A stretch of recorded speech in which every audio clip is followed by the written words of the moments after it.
este video vamos a mostrar el procedimiento que seguimos para realizar nuestro proyecto final de la materia de control e instrumentación, en el cual realizamos el control de posición angular de un motor de... Primeramente diseñamos nuestro circuito electrónico para el control del motor. Este se divide principalmente en tres etapas: una comparadora que tiene un restaurador de voltaje, el controlador PID y finalmente una etapa de potencia para controlar el giro del motor y su paro cuando llegue a los grados deseados. Entonces, lo que el funcionamiento realmente es algo sencillo, en el sentido de que tenemos dos señales de referencia, dos voltajes: el voltaje A, que es el set point, y el voltaje B, que es la señal de realimentación. El set point pues entra a la parte no inversora del amplificador operacional. En este caso, para fines de simulación se utilizaron LM358, aunque en la práctica utilizamos el LM741.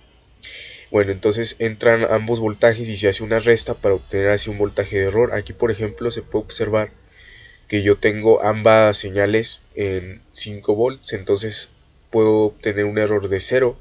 Sin embargo, si yo por ejemplo tengo un set point en 5 volts y al comienzo mi señal de realimentación se encuentra en 0, pues voy a obtener un error de 5 volts. O por el contrario, si tengo mi señal de realimentación en 100, pero mi set point lo cambio a 0, pues entonces voy a obtener un error negativo. Entonces el comparador tiene principalmente esta función: restar el voltaje al voltaje de referencia, el error, el de realimentación, y obtener así un error.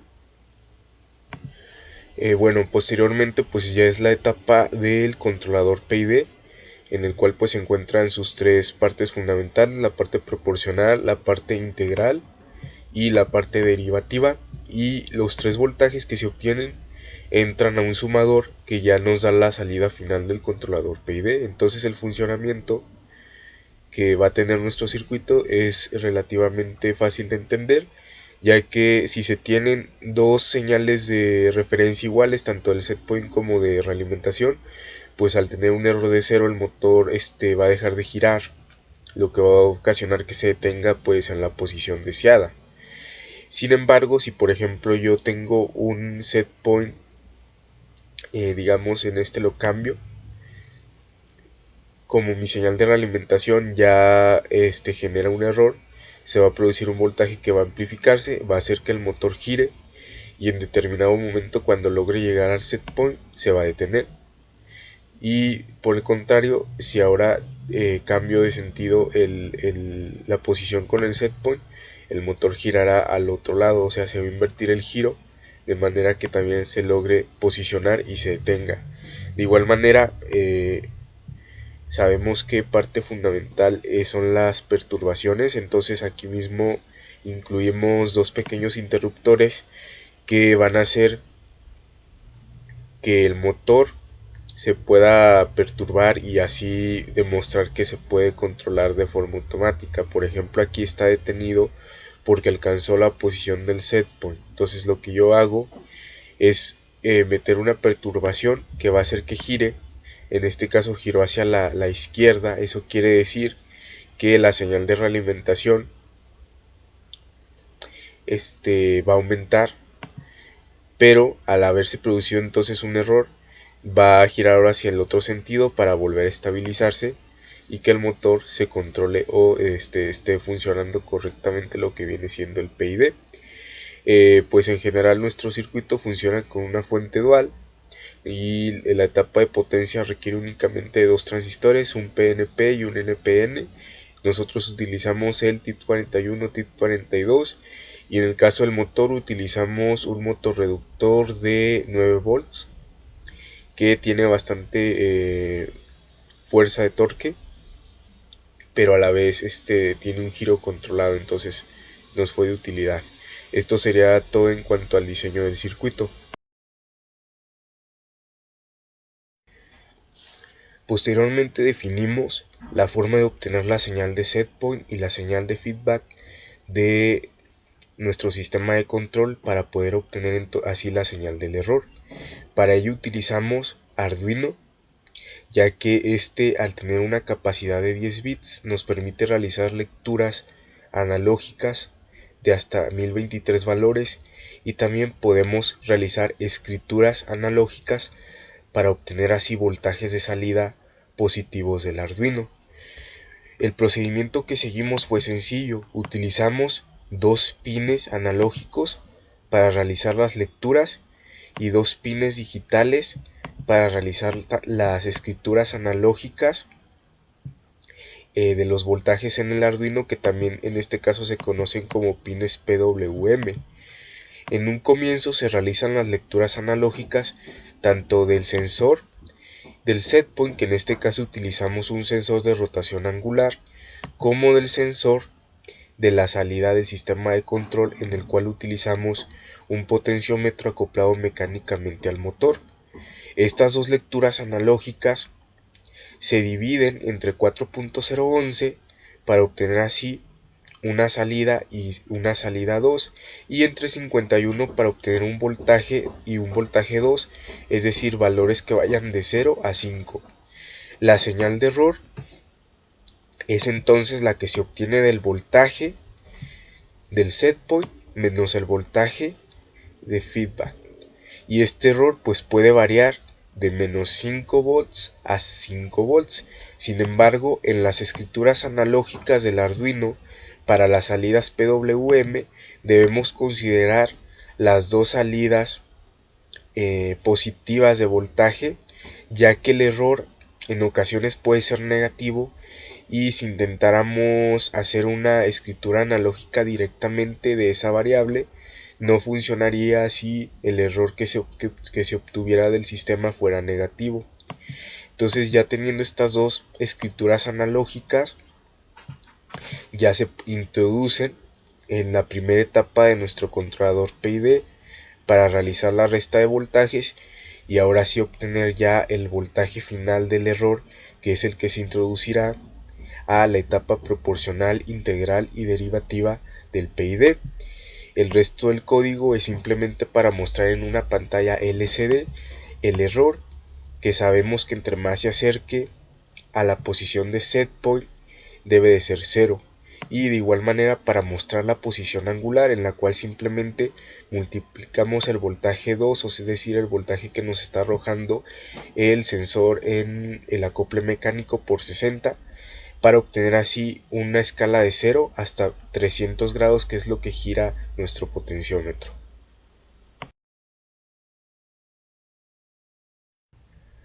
El resultado del armado físico del circuito que se mostró anteriormente, y ya con la integración del Arduino para generar las señales de setpoint y de feedback, ese es el que se puede apreciar en la imagen, en la cual pues se tiene su primera etapa, que es la etapa restadora del voltaje, para obtener así la señal del error.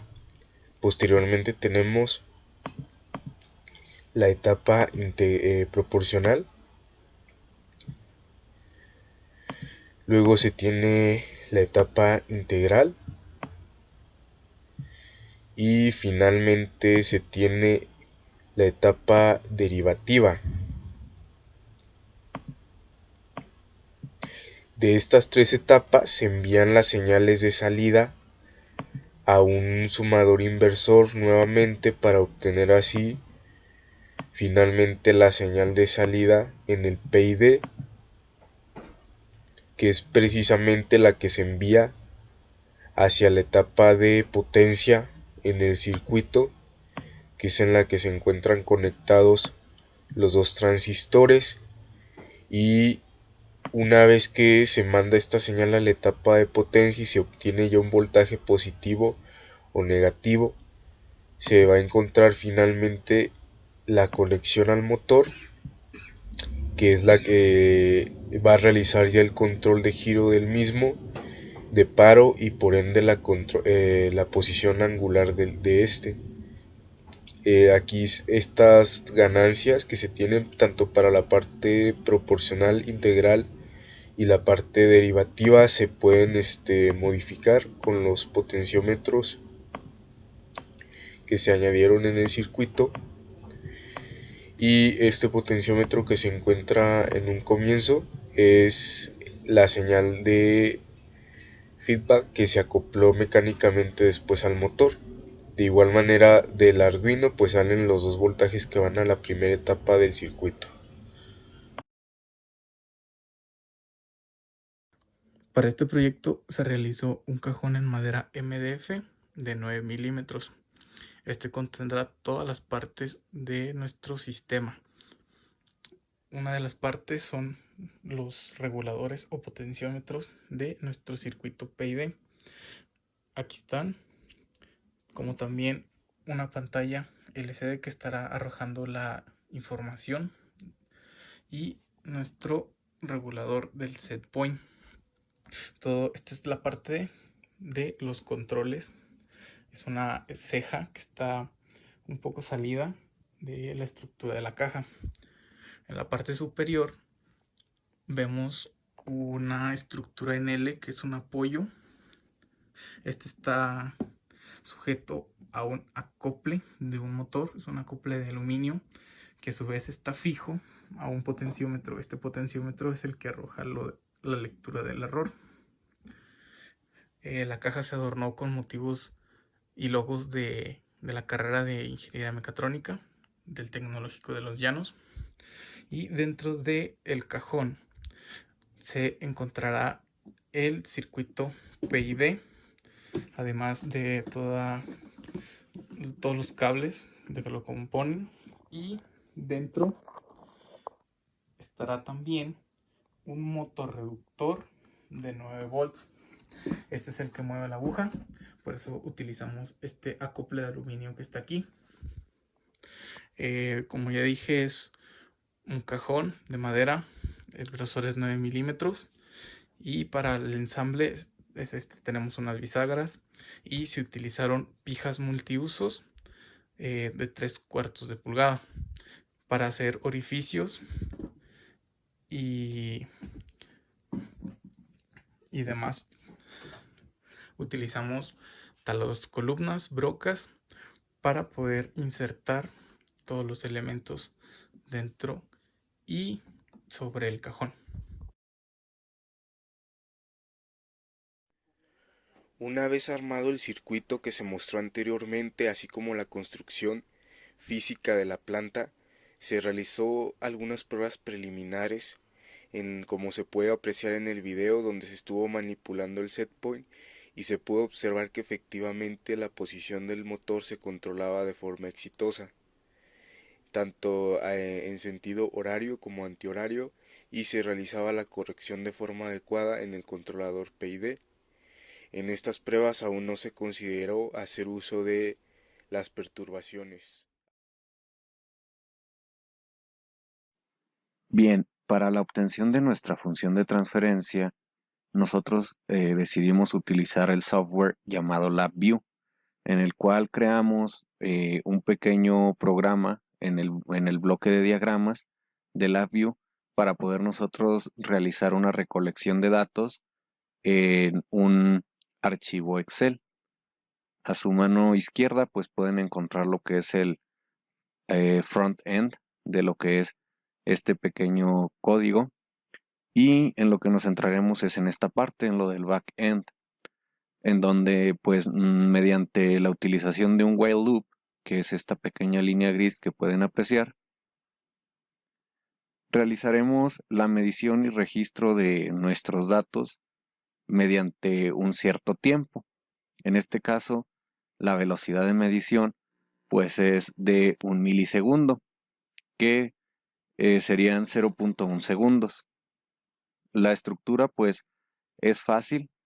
Estos cuadros azules nos indican dónde vamos a guardar nosotros las mediciones de cada uno de los componentes que nosotros indicamos.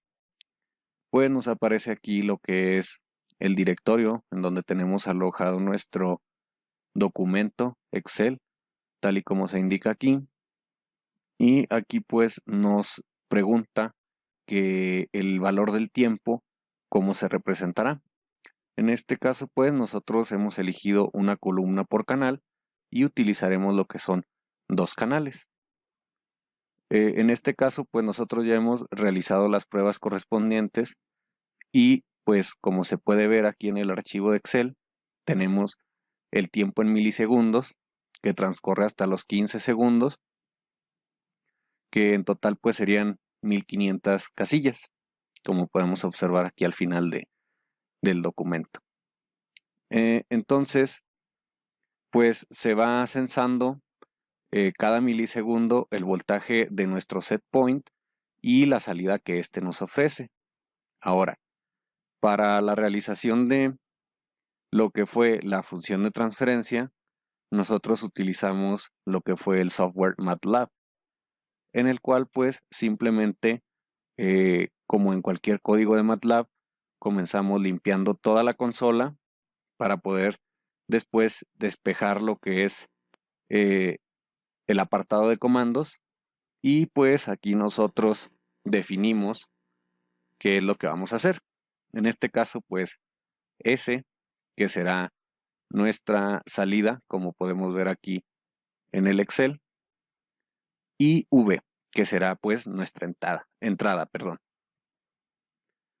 Después pues vamos a dar la indicación a MATLAB de que queremos leer el documento que lleva como nombre datos, en mi caso, y pues es un archivo extensión XLSX que representa Excel.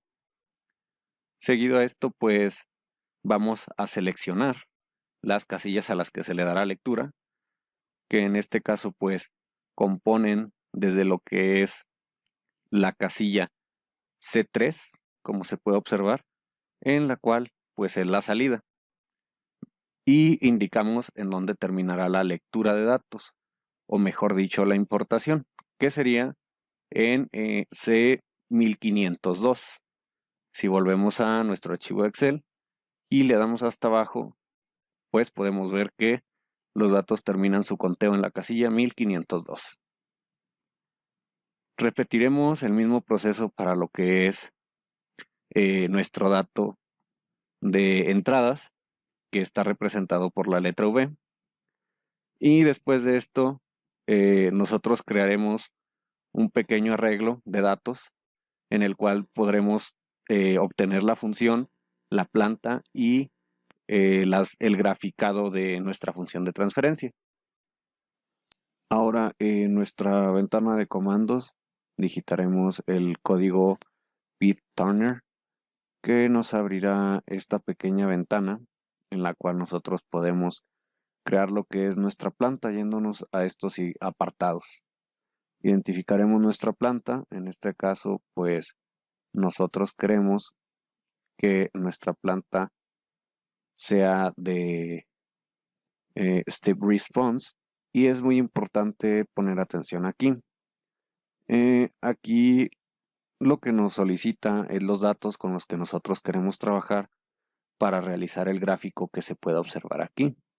Si nosotros ingresamos en este caso, el nombre de datos, que es el documento con el que estamos trabajando, y damos Enter, vemos que automáticamente pues nos cambian los tiempos de transición y el tiempo en el que empieza nuestro graficado.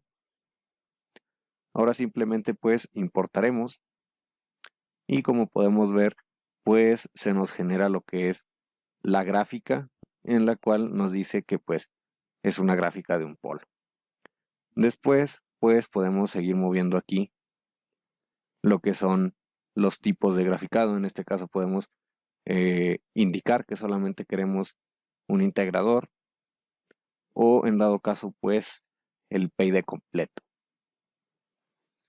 Ahora es muy importante que en esta parte se ponga mucha atención.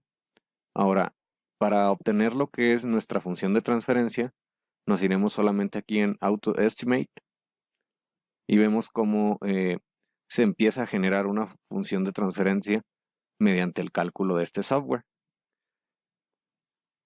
Y pues finalmente aquí nos dice en este pequeño número el porcentaje de exactitud con el que se ha obtenido la función de transferencia.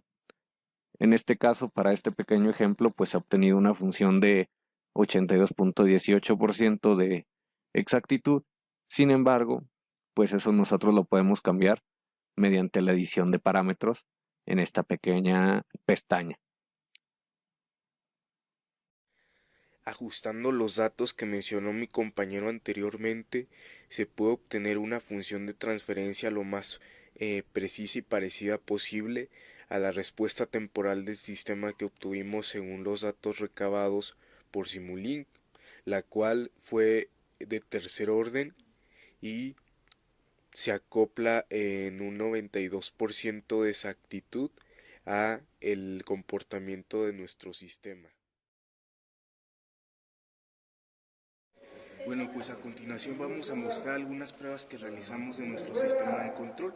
En este sistema de control, como se hace mención anteriormente, consiste en lograr controlar la posición angular de un motor DC. Para ello nosotros hemos utilizado como set point un sensor de rotación angular, el cual está conectado a la entrada analógica del Arduino, y eso nos puede proporcionar un voltaje de 0 a 5.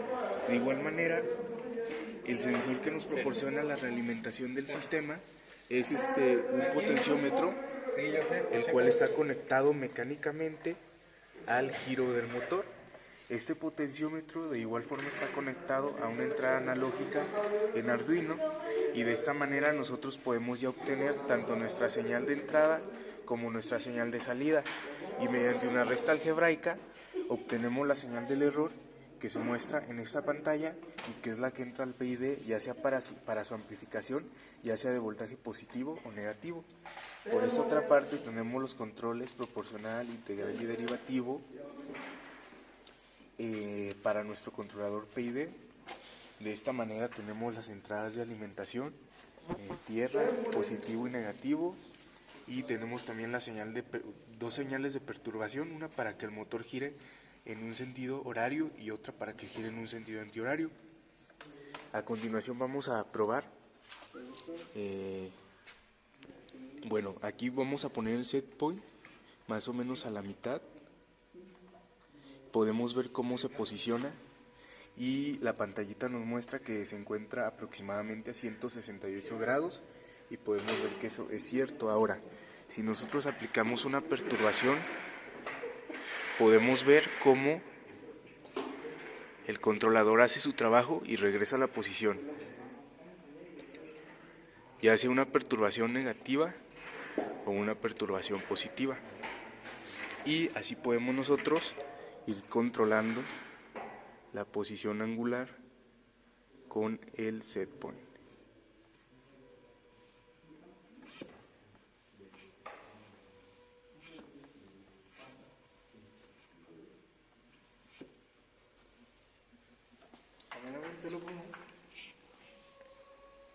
¿Ya le quitaste? Son la mamada. ¿Qué le dijeron? Son la mamada. ¿Qué está mal? No le apagas.